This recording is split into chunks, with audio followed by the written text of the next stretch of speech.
আলহামদুলিল্লাহ চলতেছে শাওয়াল মাস। এ শাওয়াল মাসে আপনারা যারা 6 রোজা রেখেছেন বা রাখবেন অথবা রাখেন না, সবাই যদি আপনারা উঠতে বসতে চলতে ফিরতে 4টি জিকির এবং দোয়া পড়তে পারেন, নবীজি বলেছেন আল্লাহ তাদের জীবনের সমস্ত গুনাহগুলো ক্ষমা করে শিশুর মতো নিষ্পাপ করে দেবে। 2 নম্বরে আল্লাহ তাদের অভাব অনটনগুলো দূর করবে, রিজিক দিবে, ধন সম্পদ দিবে, চতুর্দিক থেকে টাকা পয়সা আসার ব্যবস্থা করে দিবে এবং আপনাদের রিজিকের মধ্যে যত বাধা আছে সমস্ত বাধাগুলোকে আল্লাহ কেটে দিবে যদি আপনারা এই জিকিরটি দোয়াটি পড়তে পারেন। 3 নম্বরে আল্লাহ আসমান থেকে বৃষ্টির মতো রহমত আপনার উপরে নাজিল করবে, আল্লাহ আপনাকে ভালোবাসবে। আল্লাহু আকবার। 4 নম্বরে নবীজিও আপনার প্রতি সন্তুষ্ট হয়ে যাবে এবং আল্লাহর কাছে নবীজি আপনার জন্য দোয়া করবে।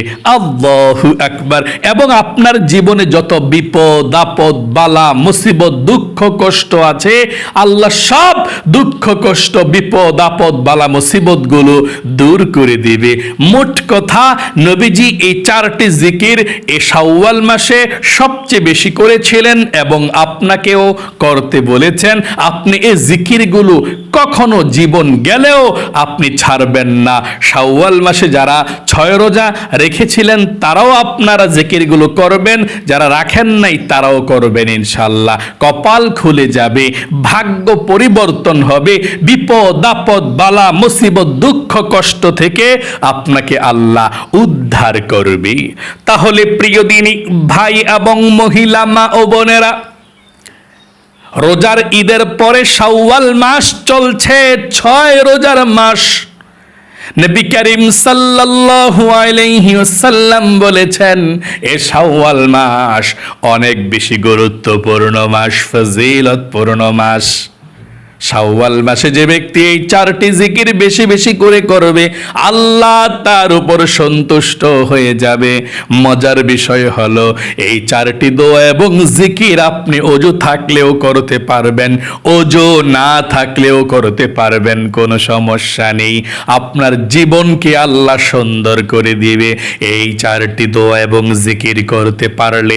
উঠতে বসতে চলতে ফিরতে যখনই সুযোগ পাবেন তখনই আপনি এই 4টি দোয়া এবং জিকির করবেন। এই শাওয়াল মাস এমন মাস, বেশি বেশি আমল করার মাস। আল্লাহর নবীজি বলেছেন এই শাওয়াল মাসে একটি শ্রেষ্ঠ আমল আছে, আর সে আমলটি হলো রমজানের রোজা রাখার পর এই শাওয়াল মাসে যদি কেউ 6টি রোজা রাখতে পারে, আল্লাহ তাকে 1 বৎসর রোজা রাখার সওয়াব তাকে দিয়ে দিবে।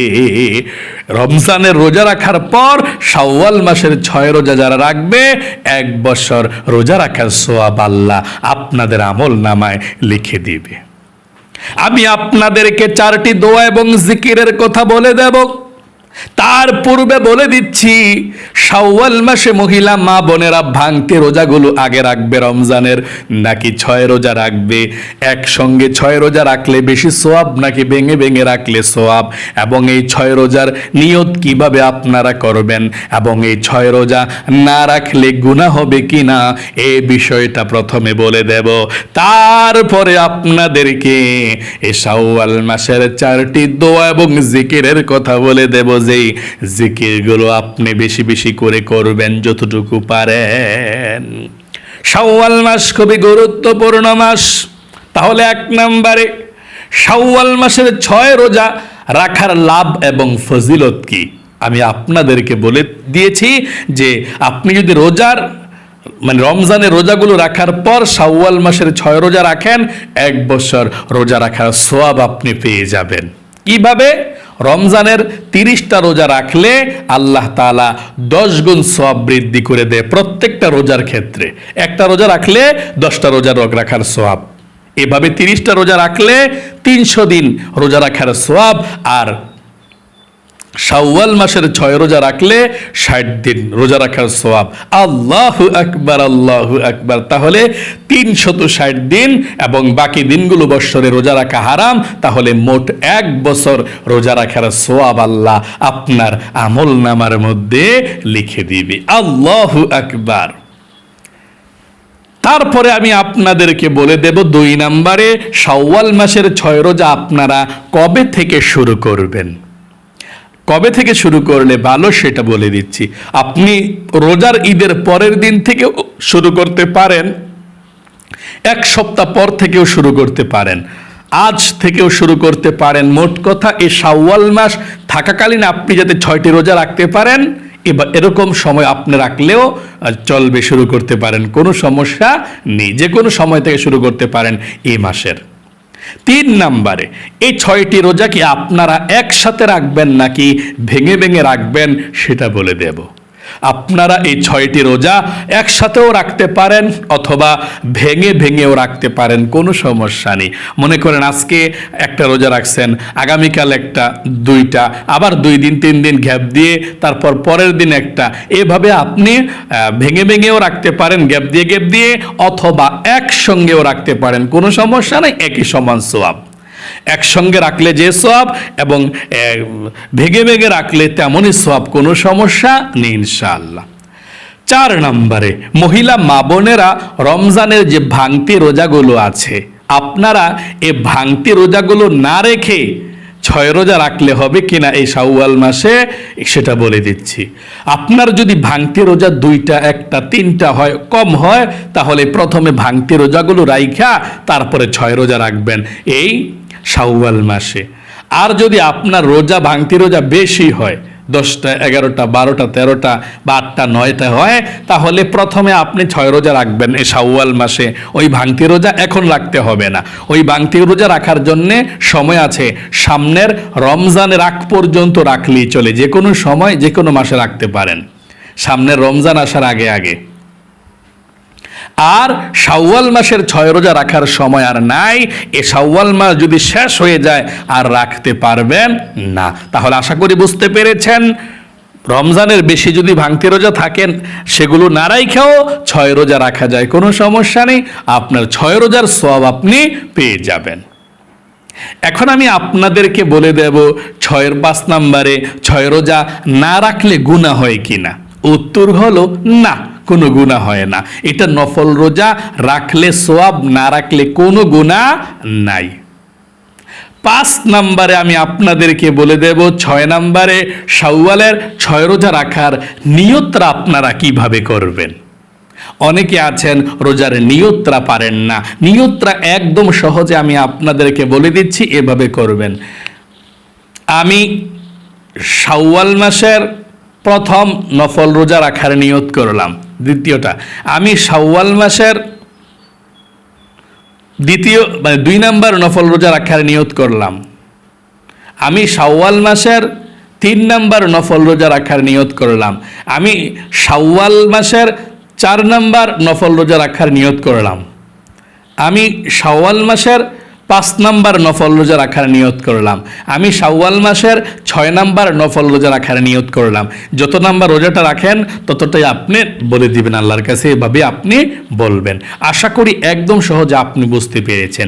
আচ্ছা, যদি রোজা রাখার পর কোনো মহিলা মা ও বোনেরা ভেঙে ফেলে যে কোনো কারণে, তাহলে এই রোজাটা পরবর্তীতে রাখতে হবে কি না সেটা বলে দেব।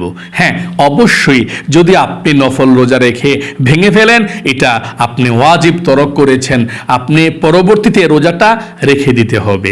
আপনি নফল রোজা রেখে ভাঙতে পারেন যে কোনো সমস্যার কারণে, মনে করেন আপনাদের বাড়িতে মেহমান এসেছে, এখন তাদেরকে খাবার দাবার দিতে হবে, আপনাকেও খেতে হবে, এই জন্য আপনি ভাঙতে পারেন, ভাইয়া পরের দিন অথবা এর পরের দিন যে কোনো সময় আপনি এই ভাঙতি রোজাটা রেখে ফেলতে চলবে। কারণ নফল রোজা না রাখলে গুনাহ হয় না, রাইখা ভেঙে ফেললে এটা পূর্ণ করাটা ওয়াজিব হয়ে, যেটা পূর্ণ করতে হয় রোজাটা রাখতে হবে। আশা করি বুঝতে পেরেছেন। তারপরে আমি আপনাদেরকে বলে দেব, মহিলারা রোজা শুরু করার পর পিরিয়ড মাসিক হয়ে গেলে কি রোজাগুলো কি করবে। আপনি কি আবার প্রথম থেকে রোজাগুলো রাখবেন নাকি এগুলো চলবে? আমি বলে দিচ্ছি। যদি মহিলা মা ও বোনেরা এই 6 রোজা রাখার ক্ষেত্রে পিরিয়ড হয়ে যান, তাহলে যেদিন পিরিয়ড হয়েছেন সেদিনের রোজাটা বাদ, পিছনে যেগুলো রেখে ফেলেছেন এগুলো থাকবে আছে। এখন পিরিয়ড থেকে যেদিন ভালো হবেন ওই দিন থেকে আবার বাকি রোজাগুলো পূর্ণ করে ফেলবেন। আশা করি বুঝতে পেরেছেন। সর্বশেষ আমি আপনাদেরকে এ রোজার বিষয়ে বলবো, আপনারা সাহারি এবং ইফতারটা কখন করবেন। তারপরে 4টি জিকিরের কথা, দোয়ার কথা বলে দেব এই শাওয়াল মাসে। এগুলো করতে পারলে আপনার জীবনকে আল্লাহ সুন্দর করে দেবে। সাহারিটা আপনি ভোর রাতে 2:30 বাজেও খেতে পারেন, 3টা বাজেও খেতে পারেন, 3:30টায়, 4টায়, আপনি যে কোনো সময় ফজরের নামাজের আজানের আগে আগে খেতে পারবেন। যখন ফজরের নামাজের আজান হয়ে যাবে খবরদার, তখন আর কিন্তু আপনি খাবেন না। তাহলে ভোর রাতেও যখন উঠবেন আপনি 2:30, 3টা বাজেও খেয়ে ফেলতে পারবেন সাহারি।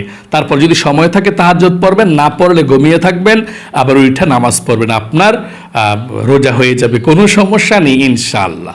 মানে সাহারি খাওয়ার পরে ঘুমানো যায়, যদি সময় থাকে ঘুমাতে পারেন, আর সময় না থাকলে নামাজ পড়ে, ফজর নামাজ পড়ে আপনি ঘুমাবেন ইনশাআল্লাহ। আশা করি বুঝতে পেরেছেন। এখন আমি আপনাদেরকে বলে দেব কোন 4টি জিকির এবং দোয়ার কথা নবীজি বলেছেন এই শাওয়াল মাসে সবচেয়ে বেশি করার জন্যে, আমি বলে দিচ্ছি। এই জিকিরগুলো আপনি করবেন, জিকির করলে কিন্তু অনেক লাভ। আল্লাহ বলেছেন ফাযকুরুনি, তোমরা আমার জিকির করো, আমাকে স্মরণ করো, আযকুরুকুম, তোমাদেরকে আমি আল্লাহ স্মরণ করব, ওয়ালা তাকফুরুন, আমি আল্লাহ তোমাদের জীবনের যৌবনের গুনাহগুলো ক্ষমা করে দেব। আল্লাহু আকবার। এবং আল্লাহ আরো বলেছেন ইয়া আইয়ুহাল্লাযীনা আমানু যকুরুল্লাহা যিকরান কাসীরা, ও ঈমানদারেরা তোমরা বেশি বেশি করে আল্লাহ রাব্বুল আলামিনের জিকির করো। আল্লাহু আকবার। বেশি বেশি করে আল্লাহর জিকির করো, আল্লাহর স্মরণ করো। তাহলে যে জিকিরগুলোর কথা আমি আপনাদেরকে বলে দেব, 4টি জিকিরের কথা। 1 নম্বরে যেই জিকিরটা উঠতে বসতে চলতে ফিরতে যেই কোনো সময়, ওজন না থাকলেও সমস্যা নেই, যে কোনো সময় আপনি করতে পারেন। 1 নম্বরে আপনি লা ইলাহা ইল্লাল্লাহর জিকিরটা কমপক্ষে প্রতিদিন 100 বার করে করবেন। লা ইলাহা ইল্লাল্লাহ এভাবে টান দিয়ে আপনি 100 বার পড়বেন। লা ইলাহা ইল্লাল্লাহ, লা ইলাহা ইল্লাল্লাহ 100 বার পাঠ করবেন। নবীজি বলেছেন 100 বার পাঠ করলে আল্লাহর আরশে আজিমের নূরের খুঁটিটা হেলতে থাকবে, দুলতে থাকবে। আল্লাহ রাব্বুল আলামিন বলবেন, রে নূরের খুঁটি হেলতেছিস কেন, দুলতেছিস কেন, কি হয়েছে? নবীজি বলেন, ওই নূরের খুঁটিটা তখন বলবে, আল্লাহ জমিনের মধ্যে তোমার একজন গুনাহগার বান্দা বান্দি কালেমাটা পাঠ করেছে, আর এখনো পর্যন্ত তার গুনাহগুলো ক্ষমা করা হয় নাই, আমি কিভাবে স্থির হতে পারি? তাকে তুমি ক্ষমা করে দাও। আল্লাহ বলেন, ও আমার নূরের খুঁটি, তারা কি আমাকে দেখেছে? না, আল্লাহ দেখে নাই। জান্নাত জাহান্নাম দেখেছে? না, আল্লাহ দেখে নাই। কবর আযাব দেখেছে? না, আল্লাহ দেখে নাই। আল্লাহ বলেন, ও রে নূরের খুঁটি, সাক্ষী থাক, সাক্ষী থাক, যেই গুনাহগার বান্দা বান্দিরা আমাকে না দেখে, জান্নাত জাহান্নাম না দেখে বিশ্বাস করেছে, এই জন্যে আমি আমার গুনাহগার বান্দা বান্দির জীবনের যৌবনের গুনাহগুলো ক্ষমা করে দাও, নিষ্পাপ করে দাও। আল্লাহু আকবার। আমি আল্লাহ সব গুনাহগুলো নিষ্পাপ করে দিলাম, ক্ষমা করে দিলাম, এভাবে আল্লাহ বলতে, তখন নূরের খুঁটিটা স্থির হয়ে যায়। তাহলে আপনি এক নম্বরে এই জিকিরটা বেশি বেশি করে করবেন, প্রতিদিন কমপক্ষে 100 বার।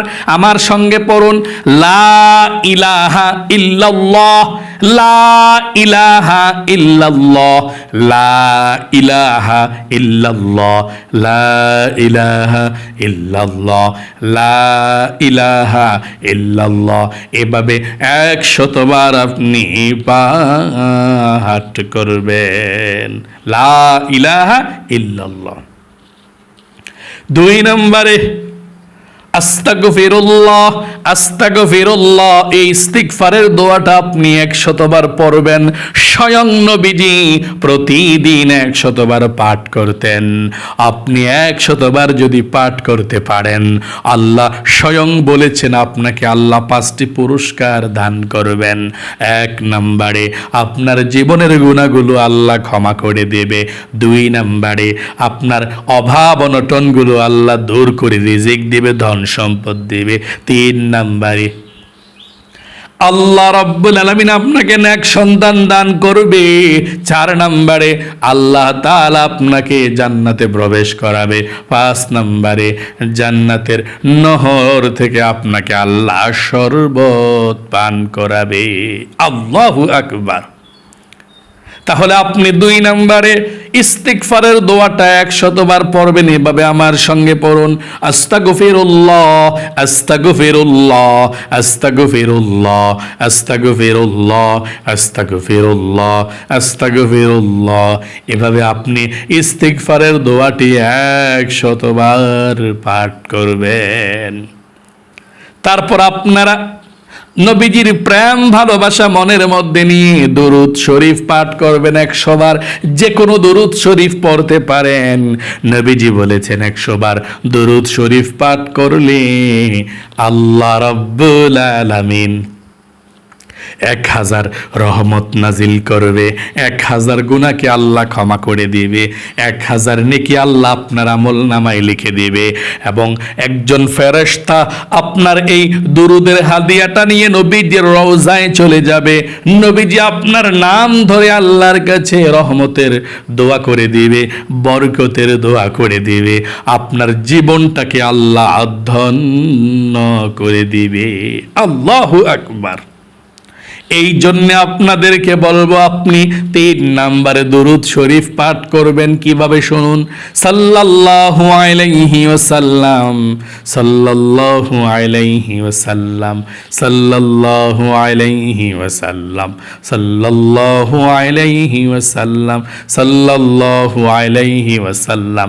এভাবে 100 বার পাঠ করবেন। সর্বশেষ আপনি লা ইলাহা ইল্লা আনতা সুবহানাকা ইন্নী কুনতু মিনাজ জালিমিন। এই দোয়াটি 100 বার পাঠ করতে চেষ্টা করবেন।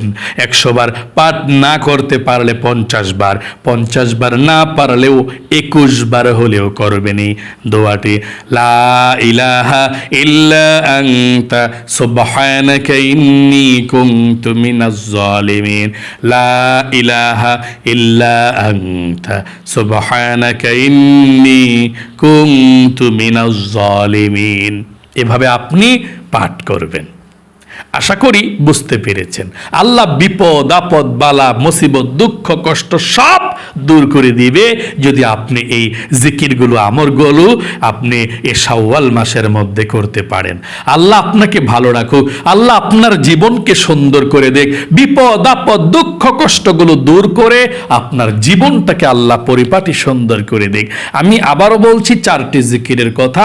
1 নাম্বার, আপনি কালেমা পড়বেন 100 বার, লা ইলাহা ইল্লাল্লাহ। 100 বার পড়ার পর একবার পুরোটা কালেমা পড়বেন এভাবে, লা ইলাহা ইল্লাল্লাহু মুহাম্মাদুর রাসূলুল্লাহ সাল্লাল্লাহু আলাইহি ওয়াসাল্লাম। 2 নম্বরে ইস্তিগফার পাঠ করবেন 100 বার, আস্তাগফিরুল্লাহ আস্তাগফিরুল্লাহ আস্তাগফিরুল্লাহ। 3 নম্বরে আপনি দুরুদ শরীফ পাঠ করবেন 100 বার, সাল্লাল্লাহু আলাইহি ওয়াসাল্লাম সাল্লাল্লাহু আলাইহি ওয়াসাল্লাম। এভাবে 4 নম্বরে আপনি দোয়া ইউনুস পাঠ করবেন 100 বার অথবা 50 বার অথবা কমপক্ষে 21 বার হলেও পাঠ করবেন এইভাবে, লা ইলাহা ইল্লা আনতা সুবহানাকা ইন্নী কুনতু মিনাজ জালিমিন।